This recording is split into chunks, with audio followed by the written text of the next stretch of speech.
नमस्कार, मनीषा टेस्टी रेसिपीमध्ये तुमचे सर्वांचे मनापासून खूप खूप स्वागत। आज आपण बनवणार आहोत खानदेशी पद्धतीने केलेली बट्टी। खानदेशात श्रावण महिना आला किंवा पाहुणचार करायचा म्हटला तर वरण बट्टी आणि वांग्याची भाजी हमखास करतात। घडीची बट्टी करण्यास खूप सोपी असते आणि झटपटही बनते, पण मी आज त्यापेक्षा अगदी सोप्या आणि वेगळ्या पद्धतीने आणि अजिबात वेळ न लावता सोपी अशी बट्टी कशी करायची ते दाखवणार आहे। बघता क्षणी तुम्हालाही ती आवडेल आणि तुम्ही सुद्धा हीच पद्धत वापराल। आणि त्यासोबत मी वरण आणि वांग्याची भाजी सुद्धा केलेली आहे, बघूनच सर्वांना खावीशी वाटेल। रेसिपी खूप सोपी आहे। पद्धत आवडली तर नक्कीच कमेंट करा आणि हो, एक लाईक आणि सबस्क्राईब पण नक्की करा। चला तर मग रेसिपीला सुरुवात करूया। इथं अगोदर मी बट्टीचं पीठ घेतलेलं आहे। हे गव्हाचं पीठ आहे। मी बट्टीसाठी थोडं जाडसर दळून घेतलेलं आहे। तुमच्याकडे जर असं पीठ नसेल तर काय करायचं, 3 वाटी गव्हाचं पीठ घ्यायचं आणि 1 वाटी रवा घ्यायचा आणि ते व्यवस्थित मिक्स करून घ्यायचं। तर या पद्धतीचं हे जाडसर पीठ घ्यायचं आहे। आता इथं मी हे 4 वाट्या पीठ घेतलेलं आहे। आता इथं आपण काही मोजकेच साहित्य टाकून घेणार आहोत। तर इथं मी 1 चमचा हळद पावडर घेतलेली आहे। नंतर 1 चमचा ओवा अशा हातावर क्रश करून घ्यायचे आहे, त्या टाकून घ्यायचे आहेत। नंतर इथं चवीनुसार मीठ घेतलेलं आहे। तर साधारण मी 1.5 चमचा मीठ घेतलेलं आहे आणि 1 चमचा खाण्याचा सोडा घेतलेला आहे। छोटा चमचा आहे, जास्त सोडाही टाकायचा नाही, नाहीतर बट्ट्या ह्या आपल्या लालसर येतात। तर आता हे व्यवस्थित मिक्स करून घ्यायचं आहे। यामध्ये आता थोडंसं मी 2 ते 3 पळ्या तेल टाकून घेतलेलं आहे। तर हे थंडच तेल टाकून घ्यायचं आहे आणि हे व्यवस्थित आता पिठामध्ये मिक्स करून घ्यायचं आहे। तर असं हाताने व्यवस्थित चोळून त्या पिठामध्ये ते तेल मिक्स करून घ्यायचं आहे आणि मीठ वगैरे ही सगळीकडे असं व्यवस्थित लागलं पाहिजे, त्यासाठी असं दोन्ही हातांनी पण ही पीठ व्यवस्थित चोळून लावून घ्यायचं आहे। तुम्ही यामध्ये शोपा आणि धने असे थोडंसं जाडसर कुटून तेही टाकून घेऊ शकता, त्याच्यानेही खूप छान स्वाद येतो। आता हे व्यवस्थित साहित्य मिक्स करून झालेलं आहे आणि आता आपण बट्टीचं जे पीठ आहे ते मळून घेणार आहोत। तर कणिक कशी मळायची तर तेही मी तुम्हाला सांगते। तर थोडं थोडं पाणी टाकत कणिक मळायची आपल्याला, एकदम पाणी टाकायचं नाही। आपल्याला जास्त सैलसर किंवा जास्त घट्ट असं कडक असं आपल्याला कणिक मळायची नाहीये। तर मध्यम मध्ये कणिक मळायची आहे, म्हणजे साधारण आपण पोळ्यांना करतो ना त्यापेक्षा थोडं घट्टसर कणिक आपल्याला मळायची आहे। आपण जर जास्त सैलसर कणिक मळली तर त्याच्या बट्ट्या व्यवस्थित येत नाही। आतून त्या कितीही शिजवल्या किंवा वाफवल्या तर त्या कच्च्याच लागतात आणि कडकही केली तर मग त्या खूप कडक अशा बट्ट्या तयार होतात। त्यासाठी मध्यम मध्ये कणिक मळून घ्यायची। असं बोटाने दाबून बघायचं, बोट कणकेत पटकन दाबलं जातं म्हणजे कणिक व्यवस्थित आपली मळली गेली असं समजायचं। आता दोन्ही हातांनी कणिक मस्त सॉफ्ट करून घ्यायची। अशी सॉफ्ट केल्यानंतरच त्याच्या बट्ट्या खूप छान व्यवस्थित घडल्या जातात किंवा तयार होतात। आता 10 मिनिटांसाठी कणिक व्यवस्थित बाजूला ठेवून घ्यायची आहे आणि नंतर आपण त्याच्या बट्ट्या गळून घेणार आहोत। तर 10 मिनिटं झालेली आहेत आणि मी आता त्या कणकेमधला थोडासा भाग घेतलेला आहे आणि तो व्यवस्थित आता दोन्ही हातांनी असा मळून घ्यायचा आहे आणि आता आपण बट्ट्या तयार करून घेणार आहोत। आता इथं बट्ट्यांसाठी मी तेल घेतलेलं आहे 1 वाटीमध्ये। तर आपल्याला तेल हे लागणार आहे।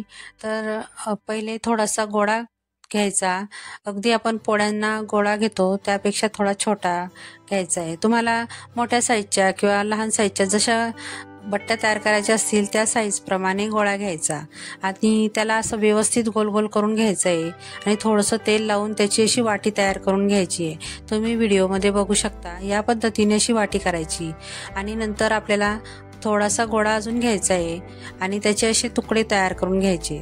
तर हे बघू शकता व्हिडिओमध्ये, असे तुकडे तोडून घ्यायचे आणि नंतर जे आपण तेल घेतलेलं होतं त्या तेलामध्ये आपल्याला ते एकदम बुडवून घ्यायचं आहे।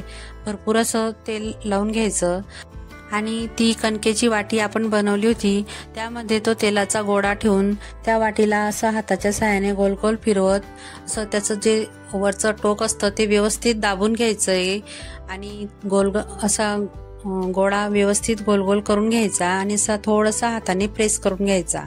तर तुम्ही व्हिडिओमध्ये बघू शकता, या पद्धतीने असं आपण बट्टी तयार करून घ्यायची।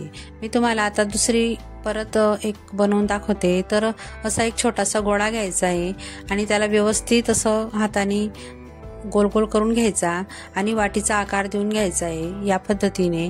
आणि नंतर आता आपण परत अजून थोडासा छोटासा गोळा घ्यायचा, त्याचे असे तुकडे करत करत ते तेलामध्ये बुडवत जायचे आणि तेल लावत जायचं आहे।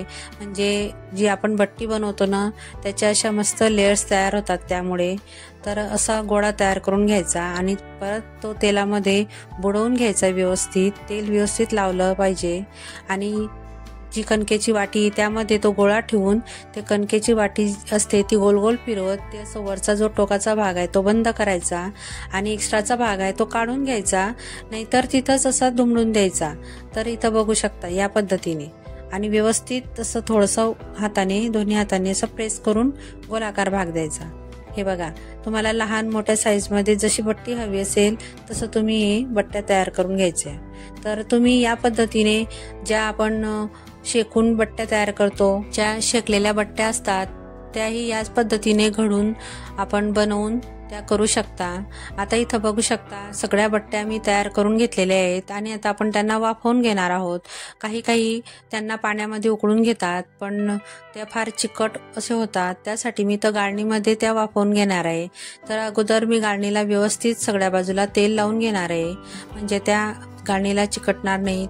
तर एक एक बट्टी अशी ठेवून घ्यायची आणि मी अगोदरच पाणी गरम करायलाही ठेवून घेतलेलं होतं।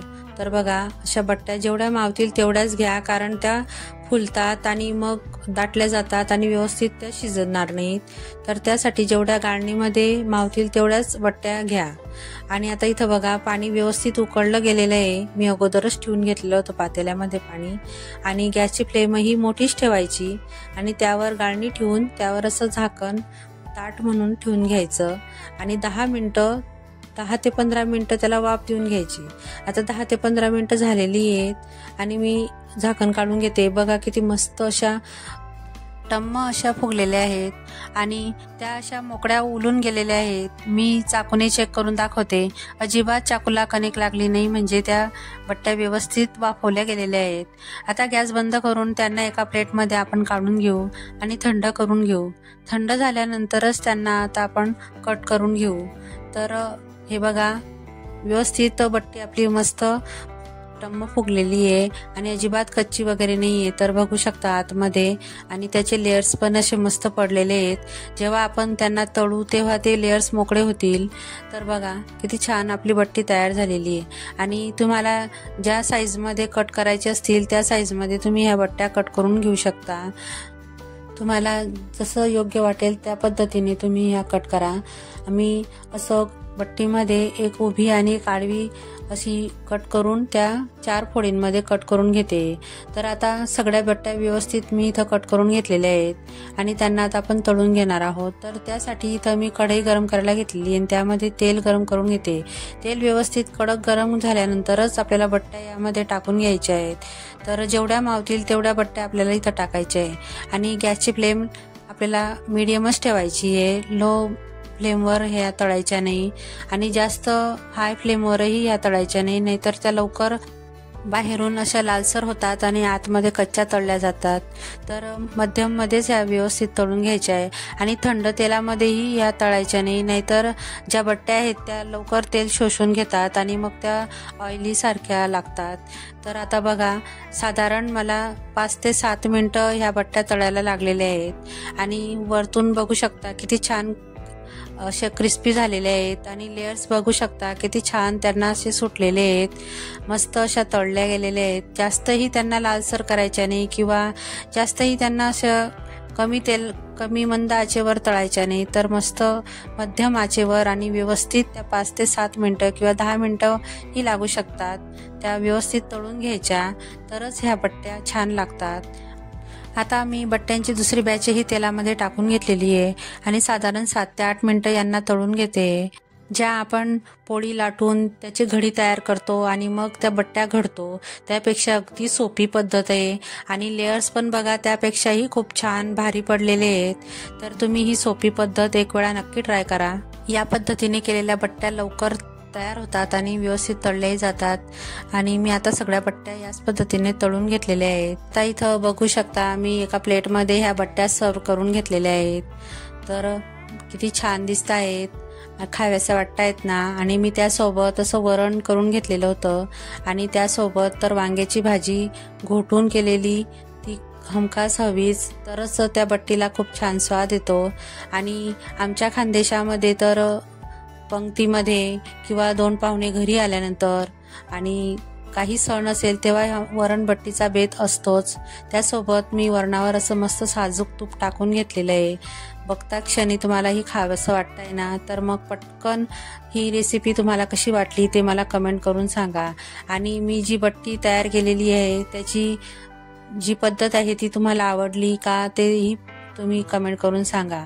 आता बघा, हे मी तुम्हाला 2 बट्ट्या अशा हाताने चुरून दाखवते. तर एकाच हाताने ही बट्टी व्यवस्थित चुरली जाते आणि बघा किती छान व्यवस्थित तयार होते. बघा, अगदी होटाने तुम्ही खाऊ शकता. या पद्धतीची ही बट्टी नरम अशी तयार होते. आणि तुमच्याकडे बट्टी ही कशा पद्धतीची बनवली जाते ते मला कमेंट करून नक्की सांगा. आणि ही पद्धत कोण कोण वापरतं तेही मला कमेंट करून सांगा. आम्ही खानदेशामध्ये घडीची बट्टी किंवा अशा पद्धतीच्या बट्ट्या नेहमी करत असतो. आणि तुम्हाला जर घडीची बट्टी कशी करायची ते बघायचं असेल तर या अगोदर मी घडीची बट्टी कशी करायची तो व्हिडिओ अपलोड केलेला आहे. तर मी त्याची लिंक डिस्क्रिप्शनमध्ये तुम्हाला देईल, तिथं जाऊन तुम्ही बघू शकता. तर तुम्हाला ही माझी रेसिपी कशी वाटली ते मला कमेंट करून सांगा. आणि आवडली असेल तर प्लीज एक लाईक आणि शेअर, सबस्क्राईब नक्की करा. चला तर मग पुन्हा भेटूया अशाच एक नवीन रेसिपीसोबत. तोपर्यंत मस्त खा आणि स्वस्त राहा.